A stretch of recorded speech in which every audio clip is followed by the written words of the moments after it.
do seu currículo. Governador Antônio Brito, natural de Santana do Livramento. Pois não?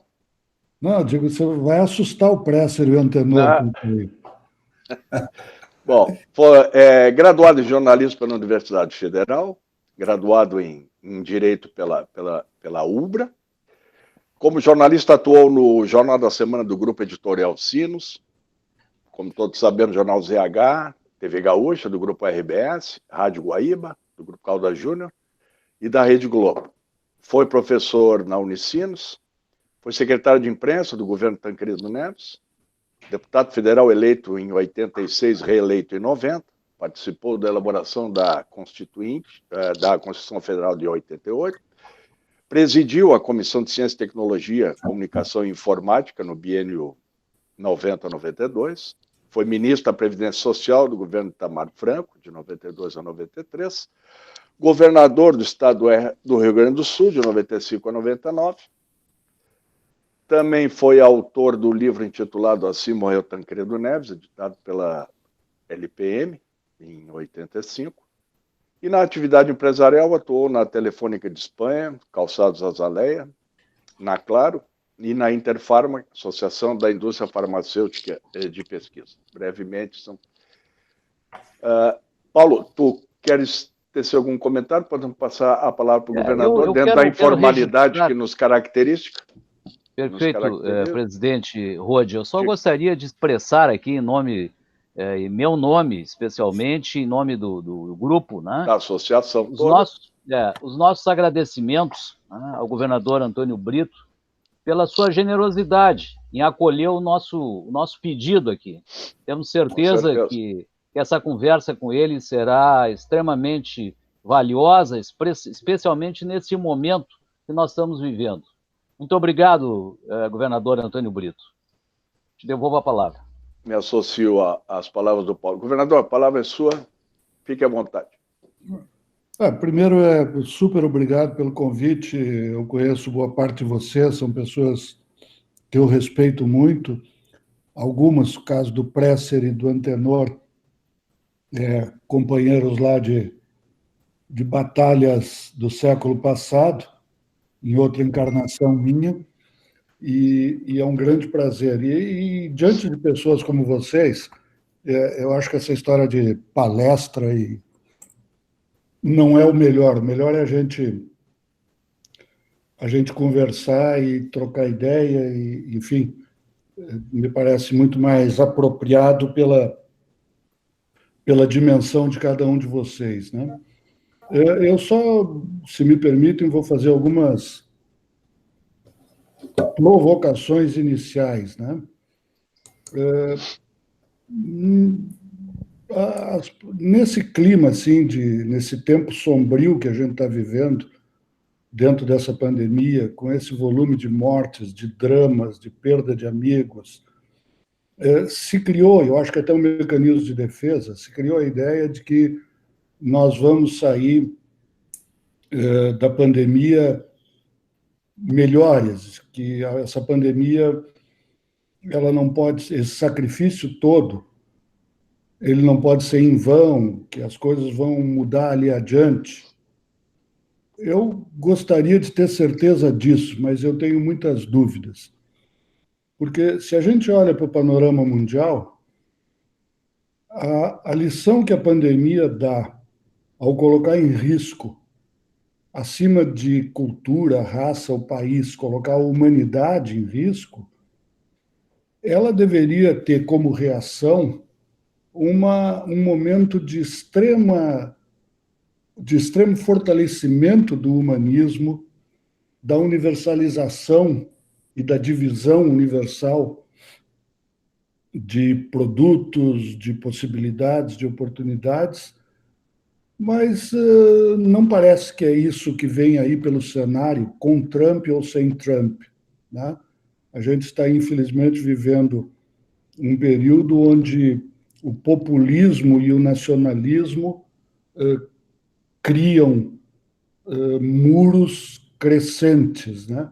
O que é uma incoerência, porque a gente consegue a circulação ampla e restrita através da comunicação, da internet, e essa circulação ampla e restrita coincide, ironicamente, com muros políticos criados basicamente pelo populismo, que, por sua vez, se agarra no nacionalismo. Não é de graça que o Trump, de umas semanas para cá, na mesma medida em que perde as chances de ser reeleito, pelo menos temporariamente, começa a tentar achar um inimigo externo. Né? No caso específico do Brasil, para seguir nessa mesma provocação, a pandemia deveria servir como prova definitiva e final da impossibilidade de o Brasil ir adiante com esse nível de desigualdade social e com essa carência, né, de serviços públicos essenciais, como, por exemplo, saúde e saneamento, que a gente falava antes de começar.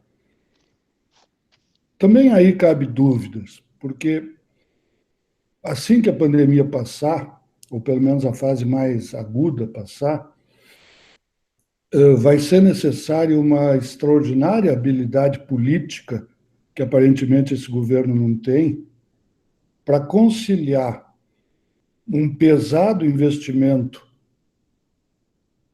que é um investimento em recursos, para combater a desigualdade, ou para pelo menos proteger as vítimas da pandemia entre os brasileiros esquecidos, né?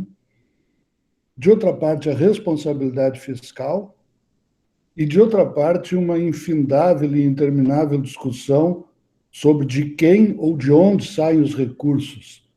Se sai de uma revisão das funções do Estado, se sai, mais uma vez, de uma nova tomada de recursos junto à sociedade via impostos, o que parece praticamente impossível, mas nunca se duvide disso. Então, o que vem pela frente no Brasil é uma obra, eu digo isso brincando, que deveria promover um retorno urgente do Dr. Tancredo, do Dr. Ulisses e do que a gente teve de melhor na vida brasileira, para poder fazer o milagre político de uma mediação que proteja, que ao mesmo tempo proteja as vítimas, que não são vítimas da pandemia, são vítimas que a pandemia tornou ainda mais vítimas. Né? Proteja o Estado, porque o Estado não pode viver da demagogia e da irresponsabilidade fiscal, e ainda, ao mesmo tempo, consigam enfrentar a questão dos recursos, que, na minha opinião, salvo alguma mágica, não tem como vir da sociedade, e não tendo como vir da sociedade, só pode vir de uma realocação de recursos já existentes dentro do setor público. E, obviamente, eu não estou me referindo a tirar recursos de saúde, educação e tal. Então, eu acho que a gente... É um pouco parecido com a história de quando está viajando de avião e está no meio da turbulência. Né? Na hora da turbulência, a gente se agarra no assento, a gente faz uma brincadeira nervosa com a pessoa que está do lado, porque ali é o momento de... Não pode haver outra prioridade durante a turbulência que não seja sair dela. Mas, quando se sair dela, a gente tem um encontro muito complicado, e da forma como o Brasil tratar isso que vem pela frente, a gente pode, Deus queira, entrar num círculo virtuoso, digamos assim, onde o Deus do bom senso deu uma visitada no país, ou a gente pode entrar, o que me parece sempre muito perigoso, num agravamento do que já era muito grave, que é esse clima de radicalização, de tensão, de extremismo, de negacionismo, enfim, isso tudo que, infelizmente, vocês estão vivendo e sofrendo aí, e que eu obviamente, sigo acompanhando e também sofrendo por aqui. Eu não quero me estender mais, eu só queria dividir com vocês essas provocações e seguramente vocês aí têm contribuições até mais importantes que a minha para discutir esses temas. Permita falar, governador, eu vou na linha do seu raciocínio. Eu estava anotando aqui, o que vem pela frente realmente vai necessitar um esforço brutal. É uma queda do PIB fantástica. A questão do desemprego, horrível. A desigualdade que foi citada. A gente conhece até o momento as características, o tipo de pessoa e de liderança que o presidente Bolsonaro exerce. Quer dizer, eu fico me perguntando, nós já vamos para 21, daqui 2 anos tem eleições presidenciais. Quer dizer, quem lideraria esse processo de condução para chegar exatamente ali adiante, na superação desse cenário que é medonho, olhando hoje, né, essa situação. Então, assim, o parlamento, a composição, figuras como foram citados pelo senhor aí, infelizmente não se vislumbra, não se encontra. Como é que concertação tem que ser feita aí para poder levar? Só um detalhezinho, hoje, às vésperas da eleição americana, a situação dos Estados Unidos é fantástica. Portland hoje incendiou, né? Pelo que eu vi no noticiário aqui. E acho que não se elegeria. Ele está elegendo um inimigo externo, mas também forçando todo um garrote nas manifestações, enfim, colocando a questão da esquerda como sendo uma ameaça ao povo americano. Enfim, foi o que foi dito. Mas, igual, voltando para o Brasil, como é que esse processo vai se dar na sua concepção? Qual o papel do parlamento? Que lideranças poderiam? Porque já vê que no executivo vai ser difícil coordenar alguma coisa. Eu vou começar aqui pelos Estados Unidos, se tu me permitires, Sérgio. Pois não. A presidência está caindo no colo do Biden, que é uma pessoa que jamais foi considerada decisiva, líder forte, influência extraordinária, e está caindo no colo do Biden porque a radicalização e o negacionismo promovidos pelo Trump fazem com que o jogo nesta eleição seja o jogo onde não se elegerá alguém. O nome do jogo é mandar o Trump embora. Então, com todo respeito ao nosso amigo Biden, ninguém está votando nele, está votando contra o Trump. E aí o Biden consegue unir a esquerda democrata, que em circunstâncias normais estaria brigando com ele, obviamente une os democratas não liberais, rouba o voto do republicano sensato ou moderado e do americano comum, que está apavorado com essas coisas todas que se somaram aí. Eu não acredito nunca na superação desse tipo de situação, e aí eu pulo para o Brasil, vinda por alguém que não agregue. Porque uma encrenca dessas, com todo mundo remando junto, já é uma encrenca braba. Agora, com a confusão em cima do bote, rigorosamente é uma previsão quase impossível de fazer.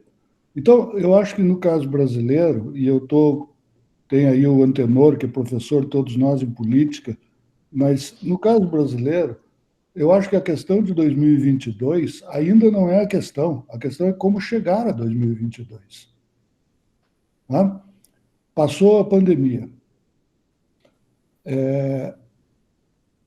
O Congresso vai fortalecer o Bolsonaro, entregando ao Bolsonaro uma renda Brasil generosa que vai sustentá-lo politicamente. Isso é um absurdo, isso aí vai ajudar na reeleição do Bolsonaro. Bem, mas o contrário disso é matar as pessoas. Literalmente isso. Qual é o meio termo? entre o interesse político de não fortalecer o Bolsonaro e a necessidade de dar sobrevivência a milhares e milhares e milhões de pessoas e de pequenas empresas. Tá? Esse é um ponto. Segundo ponto, como é que a gente vai conseguir equacionar uma saída fiscal que permita a dotação de recursos que tem que ser, na minha opinião, destinados para um enfrentamento emergencial de renda e emprego, mas, ao mesmo tempo, não comprometer o futuro de daqui a 2, 3, 4 anos do Brasil com uma explosão de dívida pública ou um enforcamento, vamos dizer assim, da capacidade brasileira de tomar empréstimo e de financiar o setor público. Eu acho, e não quero fugir do centro da tua pergunta, que essa liderança ela só pode nascer de dois polos: que os poucos sensatos do governo mantenham o Bolsonaro no modo silêncio e que os sensatos do Congresso, que também não são tantos, em torno do Rodrigo Maia, em torno do Tasso Gereissati, e aí tem mais 10, 15, 20 parlamentares importantes, construam condições para um pacto de travessia até 22.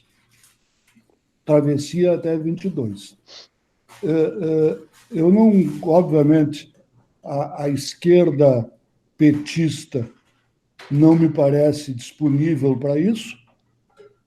O PT vive uma situação curiosa, porque o Lula saiu da cadeia, mas o PT continua preso, e o carcereiro do PT é o Lula.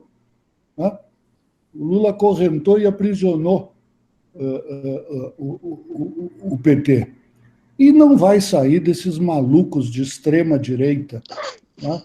A saída para isso envolve setores responsáveis de uma direita liberal, o centro, favor não confundir com o centrão, e pessoas de uma esquerda democrática.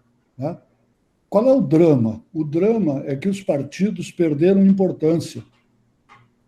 Os partidos ou se transformaram em entidades comerciais, como esse povo do Centrão com o PP à frente, ou se transformaram em fantasmas deles próprios, que é o caso do MDB, do PSDB e de mais alguns outros. Então, a gente não tem estrutura partidária para liderar essa negociação. A gente não tem individualidades predominantes, tem boas individualidades, mas elas não são predominantes. E a própria sociedade civil teve um enfraquecimento das suas entidades que magnetizavam o debate, tipo CNBB, ABI, OAB. Então, nós estamos num momento onde a política mudou de lugar. Ela se mudou do comício, do partido, do Congresso para a rede social, onde é um vale-tudo. Me estendi, desculpem. O meu ponto é esse. 2022 precisa de 2020 e 2021. O problema sério é articular um pacto, né, que não contará nem com a extrema-esquerda, nem com a extrema-direita, que tenha o juízo de não dar ao Bolsonaro o que ele quer, mas tenha o juízo de não negar aos brasileiros aquilo que vai acabar tendo que passar pelo Bolsonaro. Muito bem. Ô, Brito, em primeiro lugar, eu gostaria de manifestar a minha alegria de poder te ouvir novamente.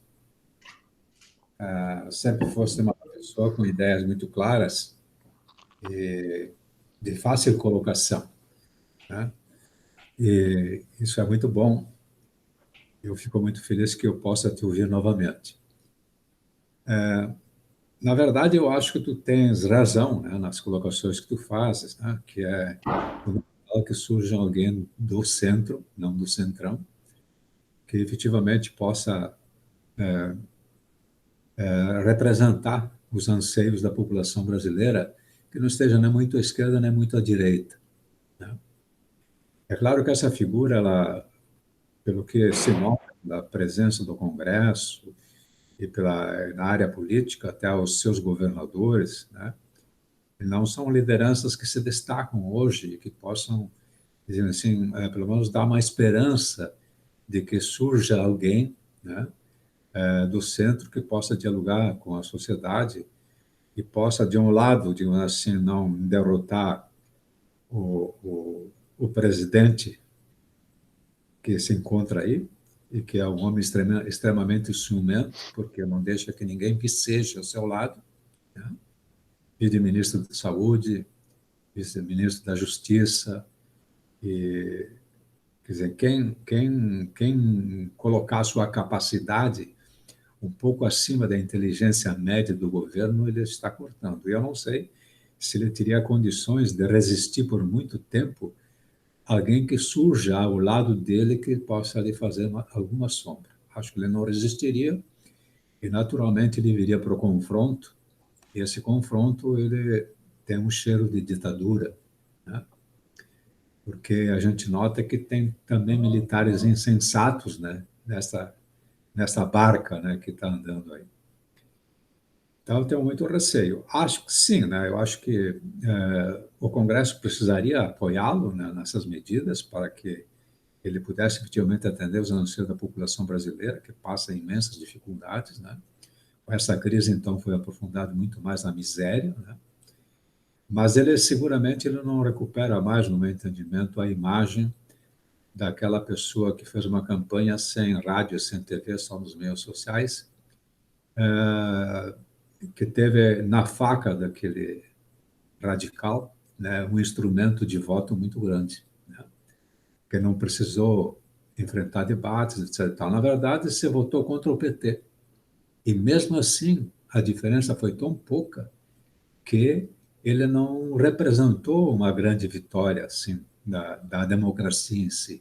Ele representou apenas uma passagem, né? Alguém que estava lá, que recebeu o voto para ser anti-PT.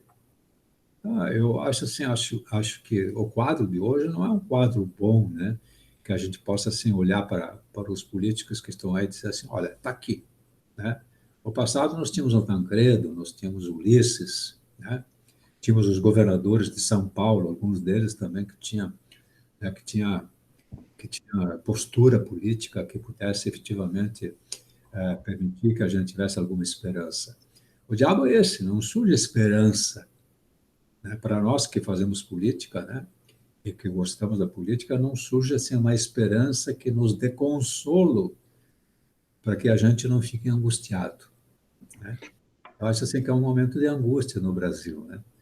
Mas eu concordo contigo, se não surgir alguém de centro que seja um homem de diálogo, seja uma pessoa que vá unir a sociedade brasileira em cima da crise, acho que nós estaremos em maus lençóis nos próximos anos. Obrigado, Antenor. Sempre é bom te ouvir. O Antenor tem essa característica de dizer coisas extremamente importantes, num tomzinho de voz assim, bem suave, né?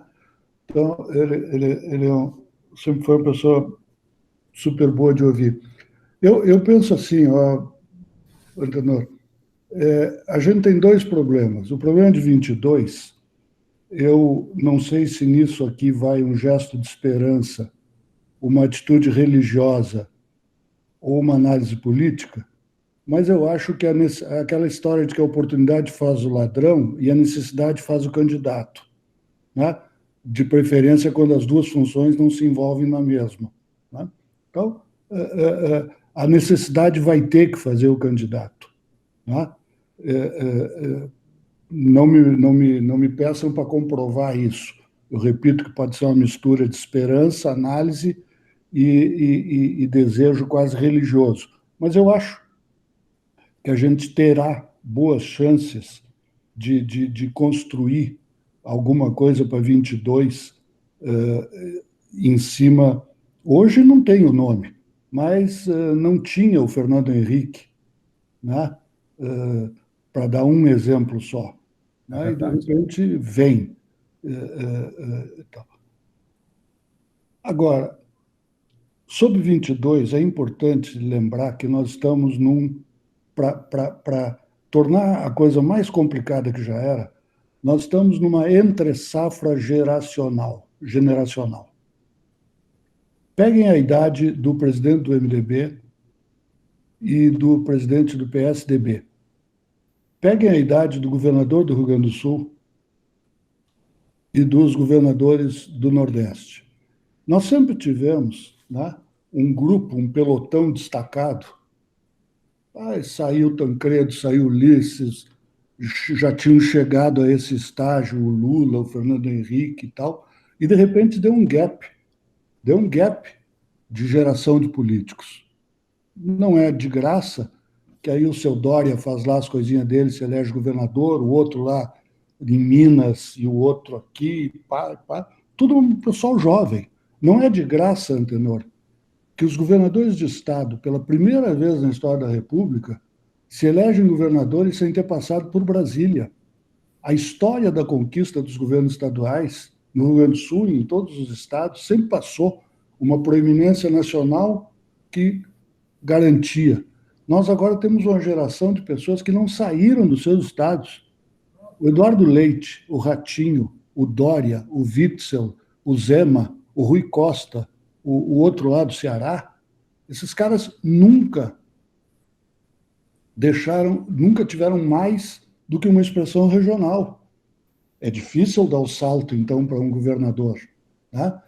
O parlamento, ele sofre a crise que a gente sabe, ele não é hoje uma boa plataforma para dizer serei presidenciável e serei forte porque eu sou deputado federal, porque eu sou senador.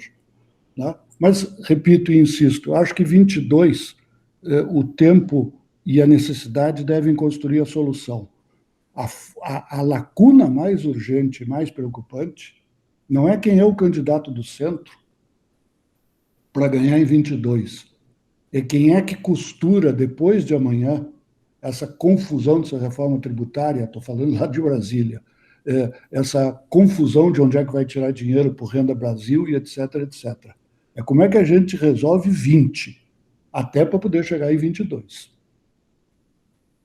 Presidente, me permita só uma palavra aqui. Pode ser?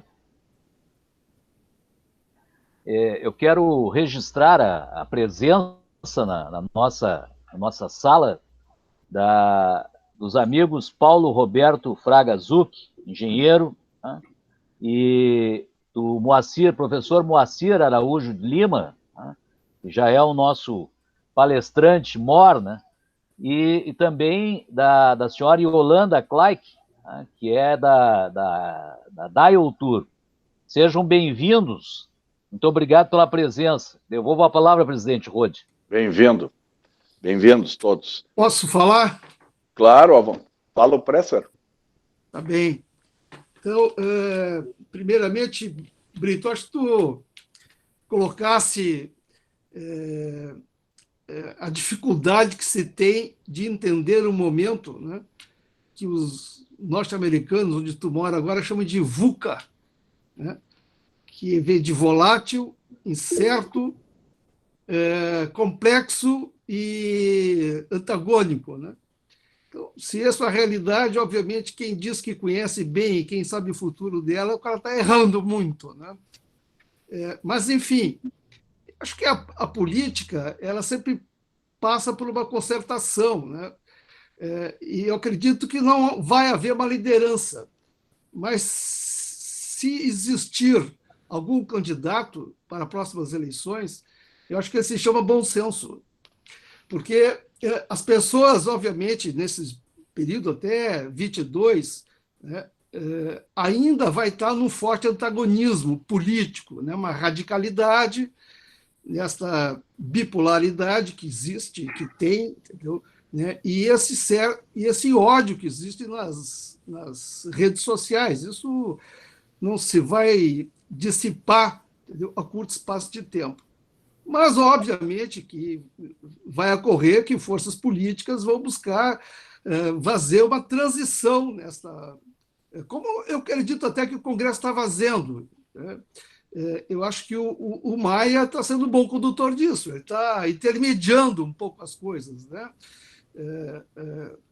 Por exemplo, agora na essa reforma tributária, né, ele está dizendo, olha, eu sou um voto, mas ele é presidente da Câmara e diz, acho que isso não passa, esse CPMF nova aí, com essa nova roupagem. Enfim, ele consegue fazer uma espécie de correção, vamos dizer assim, né, de coisas impróprias, exatamente para poder dar, tanto que ele tem não sei quantos pedidos de impeachment, mas ele não coloca isso em votação porque ele sabe que isso seria muito ruim para o país e talvez nem passasse, né? Mas eu acho que algumas coisas assim têm condições de unificar, entendeu? Não o centrão, mas um centro político. Uma delas é a questão do fortalecimento da cidadania, e principalmente reconhecer o direito das pessoas de se expressarem e da tolerância, ou seja, aprofundamento das questões democráticas. Eu acho que isso necessariamente é uma bandeira que vai colar devido a esta ansiedade que o clima atual produz. A outra coisa é você habilitar as pessoas que hoje elas estão com um futuro completamente incerto, né? E que o Val chama de inúteis, ou seja, ter que capacitar as pessoas para poder ter alguma atividade, né? Já que os empregos não vão retornar, né? Mas você tem que dar atividade econômica para essas pessoas. Acho que um programa grande para isso. E outro, né, é realmente fazer com que os negócios fluam. Eu não vejo como, novamente, o Estado ser a locomotiva do crescimento econômico, mas você tem condições de induzir o empreendedorismo, facilitar a vida do empresário, enfim, né, fazer com que as coisas possam acontecer. Então, tem algumas vamos dizer assim, ideias, né, que acho que estão aflorando, né, e que é capaz de juntar um grupo de partidos, né? E esse grupo de partidos, acho que esse que é o essencial, né? Nós não precisamos de um líder carismático, mas nós precisamos de alguém que lidere um grupo grande de pessoas ou um grupo grande de partidos. Quem conseguir aglutinar mais forças vai dar mais certeza que essa transição vai se dar, se não no sentido da correção total dessa situação, mas pelo menos de dar uma boa travessia, né? Então, eu diria assim, o candidato é o bom senso. Espero que seja, aliás.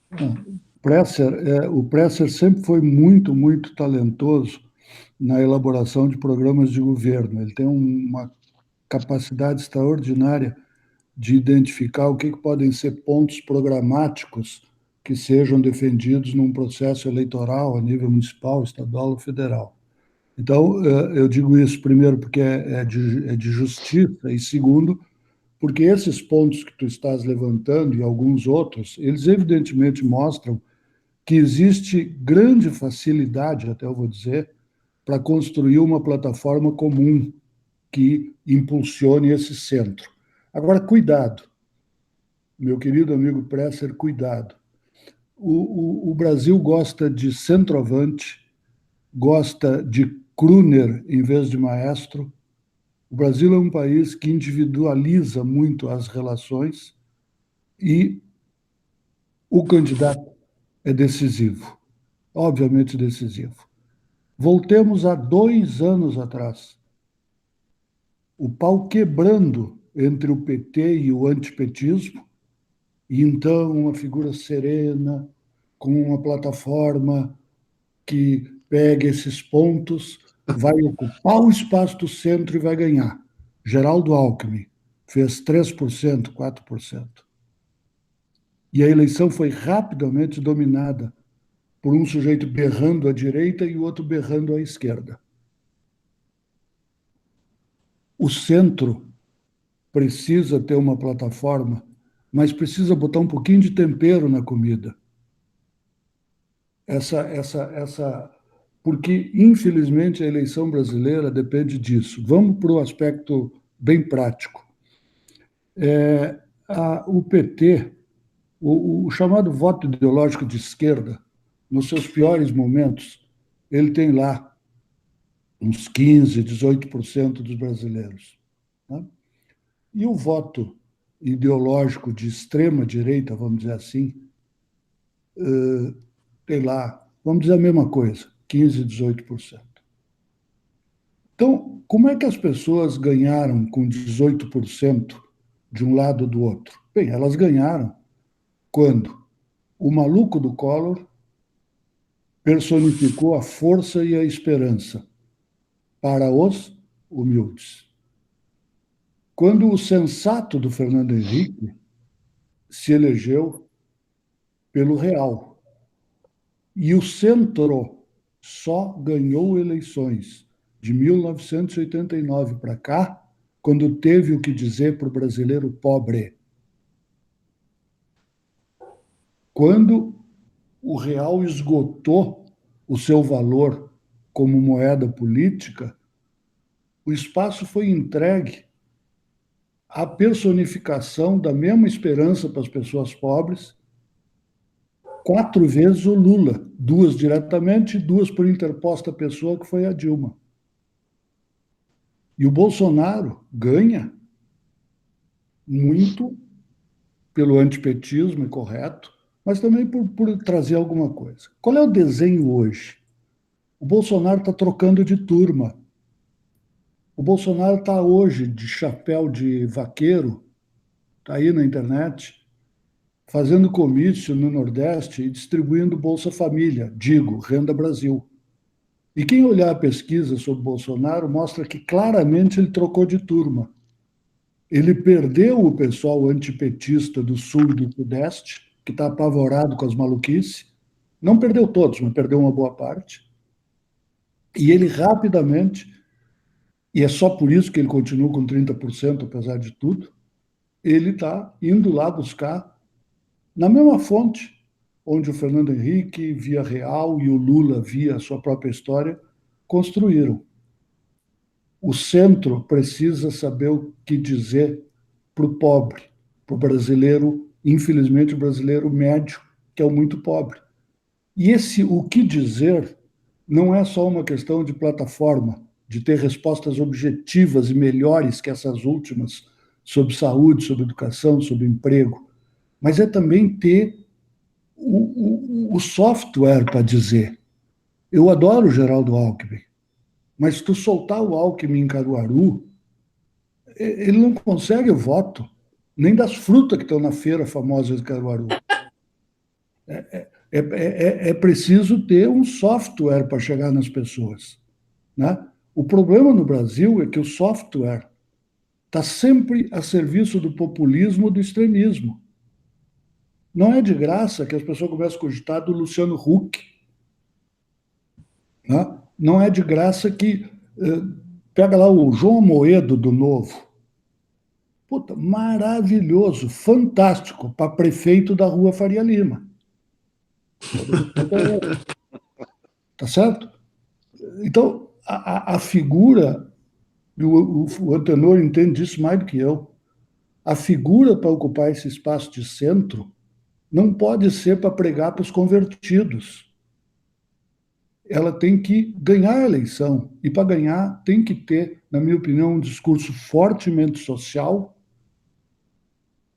junto com a eficiência do Estado e junto com uma vigorosa garantia de democracia, de respeito à diversidade, à pluralidade, ao meio ambiente.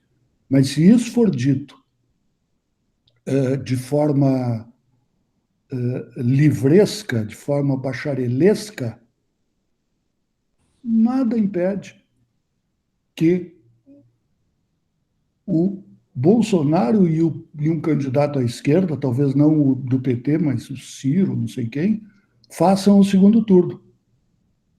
Eu escrevi esses dias um artigo dizendo isso. O Bolsonaro, neste momento, está no segundo turno, depois de tomar pancada de manhã, de tarde, de noite, de madrugada. Quem está com o pé fora do segundo turno, hoje, É o centro, até mais do que um candidato do PT. Olhem a pesquisa. O seu Dória é isso, o seu Dória é aquilo, 4%. O seu não sei quem, não sei quem, não sei quem, 5%. Claro que faltam 2 anos, mas tem que haver uma construção, seja da plataforma, seja da candidatura. E a construção passa por entender o que o país está precisando. Eu gosto muito de contar uma história, Antenor, do Nestor de Paula, que é um gênio, uma pessoa que Deus me permitiu trabalhar com ele na Azaleia. Nestor, aquele jeito simples dele, quando saiu o Plano Real, a Azaleia era muito forte porque desenhava os sapatos que produzia. Então, mandava equipes grandes para Nova York, Paris e Milão. Era sempre um roteiro 2 vezes por ano, para ver a tendência na Europa. E como aqui tem, obviamente, a diferença do semestre, em termos de clima, aí trazia para cá ideias para a coleção seguinte. Então, os caras iam lá, Paris, Nova York e Milão. Quando saiu o Plano Real e houve aquela explosão de consumo, o Nestor chamou o pessoal que ia viajar no dia seguinte e disse: meus filhos, tudo pronto para viagem? Tudo. Vocês estão indo para onde? Os caras estranharam, ele não ia saber para onde estavam indo. Não, estão indo para Nova York, para Milão, para Paris. Aí o Nestor gelou o pessoal. Disse: não, eu quero dessa vez fazer uma mudança. Os caras: seu Nestor, já está tudo pronto para a viagem. Não, é uma mudança simples.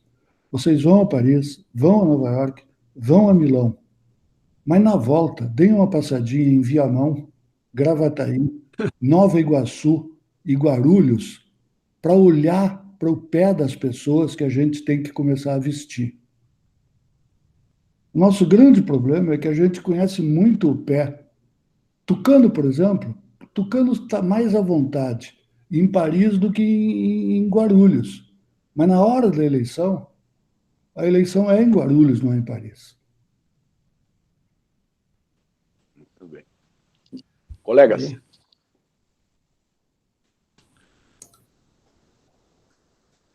Alguém? Essa é uma questão séria, eu gostaria de fazer uma pergunta.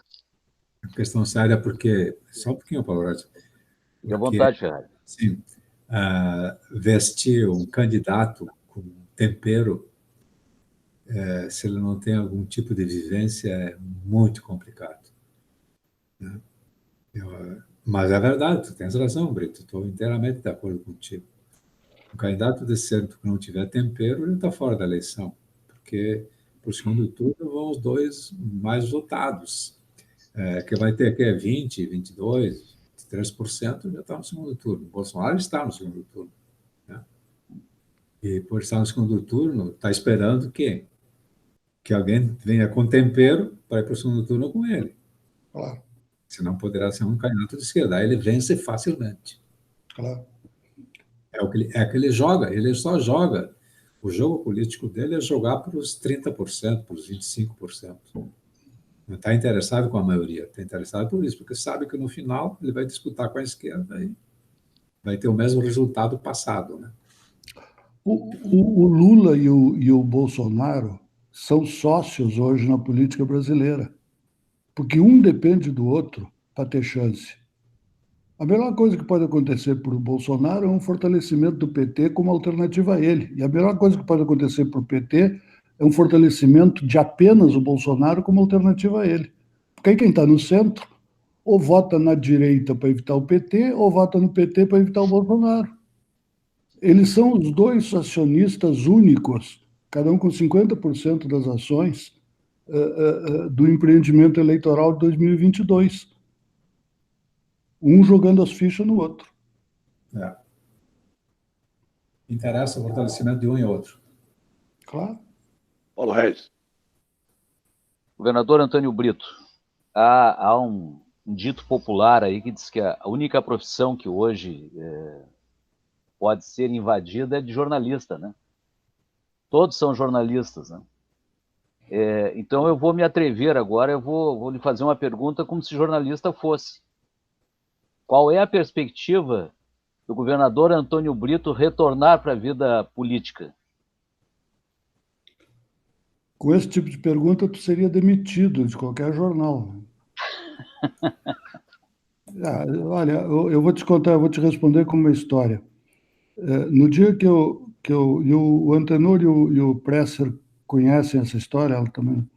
Eu, na verdade, me retirei da política em 98. Tínhamos feito lá um acordo que envolvia, quando eu saí do MDB e fui para o PPS, tínhamos um acordo feito com o Brizola para que o Fogaça e o Zambiase fossem as lideranças da chapa para 2002. Eu tinha responsabilidade até moral com o pessoal que eu ajudei a tirar do MDB e que ia se candidatar e tal. E, na penúltima hora, o nosso querido e inesquecível Dr. Leonel de Moura Brizola me puxou o tapete brilhantemente. E aí teve uma reunião de madrugada na minha casa, onde Paulo Odoni, com aquele jeito sempre nervoso do Odoni, disse: como é que é? Tu nos fez atravessar o rio e agora vai ficar na margem. E aí eu fui para aquela eleição de 2002. Bem, o que eu estou dizendo isso é que eu dei uma volta desnecessária, mas enfim. Em 2002, quando eu decidi anunciar que nunca mais ia, que estava me afastando e tal, eu dei uma entrevista, eu anunciei isso no programa do Lazier. Ele tinha um programa de tarde na Rádio Gaúcha e tal. Não foi uma coisa planejada, mas, enfim. Quando eu saí da Gaúcha lá e entrei no carro, minha mãe está com 91 anos, infelizmente com Alzheimer. A minha mãe me ligou e disse: meu filho, muito esperto o que tu fez. Diz que tu vai sair, dá uma descansada e depois tu volta. Eu disse para mim mesmo, tipo, se eu não convencer a dona Yolanda de que eu estou fora, eu não vou tentar convencer ninguém, né? Passaram-se 20 anos e é evidente que eu não volto. Primeiro, porque ninguém está pensando em mim. Segundo, porque eu não volto. Ninguém vai para os Estados Unidos, ninguém faz as coisas que eu fiz para um dia voltar. O que eu não vou deixar nunca de ser, e nenhum de vocês deixa de ser, é cidadão. Eu nem eleitor mais sou no Rio Grande do Sul, e agora vou ter que tirar o meu título de eleitor, vou ter que fazer aquele esquema de registrar aqui no consulado. Só vou poder votar para presidente. Então, zero de chance. Agora, fico acompanhando, fico dizendo bobagem, escrevendo bobagem. Essa minha fidelidade à bobagem eu espero não perder nunca. E o blog Poder 360? É um jeito de manter os 3 neurônios em funcionamento. Diz que é bom para combater o Alzheimer. Então, isso aí, no fundo, é um programa de automedicação que, graças a Deus, eu prefiro esse à cloroquina. Tá certo. Obrigado. Muito bem. Alguém mais quer? Rôdio, posso fazer uma pergunta para o governador? À vontade. Vitor Hugo. Governador, prazer em revê-lo. Meu nome é Vitor, fui servidor seu na Fundação de Meio Ambiente do Estado e, obviamente, estou aposentado. Dá para ver pela minha barba branca. Mas a pergunta que eu quero lhe fazer, o senhor citou um nome, Luciano Huck, e eu gostaria de citar outro nome, que é o da Atena. Ou seja, cada um deles tem um canhão de comunicação na mão, que são a Bandeirantes e a Globo. E, obviamente, dentro dessa colocação que o senhor fez de não terem passado por Brasília, mas tem um grande acesso às comunidades mais carentes, mais pobres, enfim. O que o senhor teria para nos dizer a respeito? Vitor, olha aqui, eu vou dizer um negócio que vou até invocar o testemunho aqui do Antenor. A gente conviveu com dezenas de jornalistas, radialistas e eventualmente, aspas, celebridades que vieram para a política. Só sobreviveram os que, na verdade, eram políticos com a profissão de jornalistas. É verdade. E não os jornalistas que quiseram continuar fazendo jornalismo na política. Porque a política, ou tu faz política, ou leva um peteleco na primeira curva. Na primeira curva. Então, eu tenho uma curiosidade, porque eu não conheço o Huck e o Datena. Se eles são seres políticos que exercem a profissão de jornalistas, eles poderão ser o presidente da República, como o médico Juscelino foi, né? Como o sociólogo Fernando Henrique foi, como não sei quem, não sei quem, não sei quem. Né? Mas eu realmente não sei. Por exemplo, o Huck, que eu conheço indiretamente um pouco melhor, é um sujeito com uma formação intelectual muito sólida. Não se enganem com isso. Esse é um cara que sabe o que pensa. Muito bem assessorado, até porque o cara que sabe o que quer, sabe também buscar as pessoas. Né? Mas quantos dias ele aguenta de chibatada no lombo? Como ele reage quando ele deixar de ser o cara da Globo para ser o sem vergonha, safado? Ele foi inventar de comprar lá um avião, já tomou-lhe uma lambada danada. Então, eu acho que são duas alternativas. Aliás, vou dizer até um pouco diferente. Acho que, neste momento, todas as alternativas são alternativas. Isso é uma outra coisa que a gente aprende em política. Quando tem um cara forte para burro, desaparece tudo que é candidato, ele fica candidato único. Quando ninguém está forte, por que não eu? Então aparece, isso aí em convenção, o Antenor sabe disso super bem. Tem convenção com 300 candidatos, sinal de que nenhum deles vale. E tem convenção que o cara, tendo um cara forte, desaparece a competição.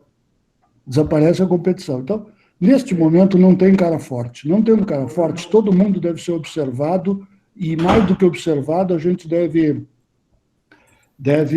botar esses ovos a serem chocados. Vamos ver o que dá depois. No caso desses dois especificamente, é preciso saber que competência política está em alguém da profissão jornalista. Né? Um jornalista não pode ser presidente da República. Um político com profissão de jornalista pode ser como médico, engenheiro e etc. Teriano, tem um aspecto assim, né, que deve se observar, que, digamos assim, tem candidatos que são de tiro curto. Eles são bons quando surgem como tércios na última hora. Aí ganham a eleição, mas aí precisa ter temperança para ver se consegue ser político. Tá? Na verdade, a gente está acostumado que nas brigas todas, de repente surge alguém de fora e que surge como terceiro e resolve todos os problemas das divergências daquele ato. Pode até ganhar a eleição, mas depois a gente deve se convencer que o desastre está próximo. Verdade. Alguém mais quer se manifestar?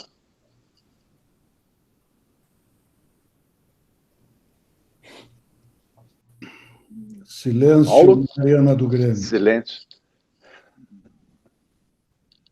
Paulo Regis? Vitor? Mauro? Alguém mais? Já estamos quase no cuco do Luiz Fernando. Deixa eu fazer uma pergunta para o governador, então. Pois diga. Governador Mauro foi diretor técnico da FEPAM no período que o senhor era governador, junto com o Congresso. O senhor acha que hoje os meios jornalísticos não estão exagerando na crítica, principalmente à presidência da República?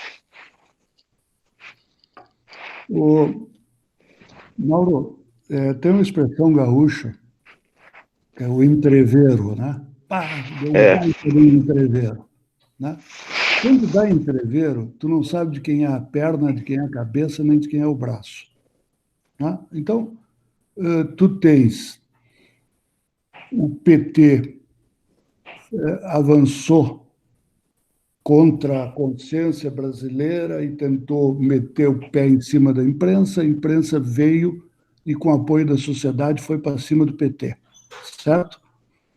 E ajudou enormemente, a imprensa ajudou enormemente ao Bolsonaro, na medida em que foi o grande partido de oposição ao PT, a imprensa. Né? Vem o Bolsonaro E o Bolsonaro foi favorecido, o Ferrari falou nisso, porque passou a campanha sem falar, em parte pela infelicidade, pelo absurdo que foi aquele atentado contra ele. Mas o fato é que passou a campanha sem falar. Assume a presidência da República? Não. O Bolsonaro não assumiu a presidência. O Bolsonaro é um presidente que desconhece qual é o papel e qual é a responsabilidade da presidência. E sai a bater em questões delicadas, como a questão da liberdade, a questão da diversidade, e joga a imprensa, empurra a imprensa para a defensiva. A imprensa reage indo para cima, e aí gera um entrevero. Então, sim, eu acho que a imprensa está exercendo um papel mais ativo do que todos os partidos políticos juntos e somados. Ponto. Isto é uma decorrência, no entanto, do momento entrevero. E grande parte disso decorre da própria figura do Bolsonaro. Quer um exemplo? Faz várias semanas que as críticas ao Bolsonaro diminuíram. Por que elas diminuíram? Porque o Bolsonaro diminuiu. Ele não fala? Não fala. Cada vez que falava, 350 inimigos. Né? Acusando o jornalista e fazendo e acontecendo e tal. Então, é inacreditável que o governo melhorou quando o governo conseguiu que o presidente da República calasse a boca. É uma coisa, é um case mundial. Então, para não me alongar, Mauro, sim, acho que está havendo há um momento de excessiva... Está todo mundo no Brasil com a pressão não está em 12/8, a pressão média do brasileiro está meio, independente da pandemia, está meio 17/14, inclusive a imprensa. Mas há explicações para isso. Bom, só para dizer quanto ao silêncio do presidente, há ditos aí que ele teria sido aconselhado por alguns generais mais centrados de que não deve continuar com isso. Eu conheço ele há 30 anos, convivi com ele 8 anos. Eu duvido que isso dure muito, porque é a natureza, sabe? Vou pegar o Ferrari aqui de cripto. Um sujeito como o Ferrari, se tu encontrar ele berrando, olha, deve ser clone. Tá? Denuncia para a polícia porque é falsidade ideológica. Um sujeito como o Bolsonaro, se tu encontrar usando o tom Ferrari, denuncia para a polícia porque tem um clone usando na presidência. É uma questão do temperamento, sabe? Eu sempre brincava com o Busatinho, querido e inesquecível Busato. Porra, encontrar o Busato calmo, apareceu algum irmão dele. Né? Então, eu duvido que essa fase paz e amor dure muito. A não ser que realmente essa cloroquina seja boa, mas para problema psicológico, para temperamento. É a natureza do escorpião. Muda o coronavírus, mas muda o temperamento. Aí vou eu virar representante comercial da cloroquina, mas para fins psicológicos. Acho que o dito gaúcho, aquele de cachorro ovelheiro, pega bem, né? Claro, claro. A natureza do escorpião é a natureza do escorpião. Não adianta nada. Senhores, não é defeito dele, não é defeito. Eu não gosto de trabalhar essa coisa que não, é uma virtude do Antenor ser calmo. Não sei se é virtude, é temperamento.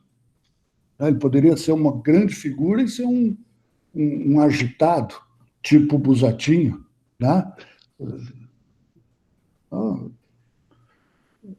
É o temperamento dele. Eu vou estranhar muito se essa fase... Seria bom para o país ele ficar quieto uns 2 anos mais. Mas é inacreditável. Mas não. Paulo, quer falar? Vamos, já estamos a caminhar 5 minutos. Hoje o nosso querido amigo Luiz Fernando Guaranha não tocou o sino, né? Ele silenciou o cuco. Então, nós da minha parte, gostaríamos, e em nome do grupo, né, Amigos Encontros de Cultura, nós gostaríamos de agradecer a participação do governador Antônio Brito e aqui a nossa gratidão por ele pensar em momentos aí da sua vida em Miami para nos homenagear um pouco, fazendo com que a gente possa pensar, né, sobre temas que são temas atuais de extremada relevância. Muito obrigado, governador Antônio Brito. O senhor está sempre convidado. Tomara possamos fazer outros encontros com o senhor. A participar dos nossos encontros. Não corre esse risco, Paulo. Não fica repetindo que está convidado, porque o risco é enorme de eu aceitar. Né? Isso é muito bom. Não faz isso, tu vai acabar perdendo. Uma hora passou muito rápido. Está fazendo falta. Coisa boa é conversar com gente boa. Então, sempre que quiserem ouvir umas bobagemzinhas, eu estou aqui de prontidão, tá? Presser, tu deve ser mais organizado que o Ferrari, seguramente. Depois me manda o teu e-mail e o do Antenor, porque se eu pedir para ele não vai mandar. Também pode deixar. Acham que são melhores que a fronteira e tal, e são muito... São gente boa, esses gringos, entende? Mas eles são um pouco nariz para cima, assim, então eu vou pedir para ti o e-mail dele, tá? São ariscos. Hein? Eles são muito ariscos. E aí tu manda o teu junto, mas tu só como carona, porque eu quero mesmo o do Antenor. Tá bem, ok. Pode deixar, mando sim. Vou confessar, quero fazer de público aqui uma confissão. Eu desliguei o Cuco porque a palestra estava muito boa.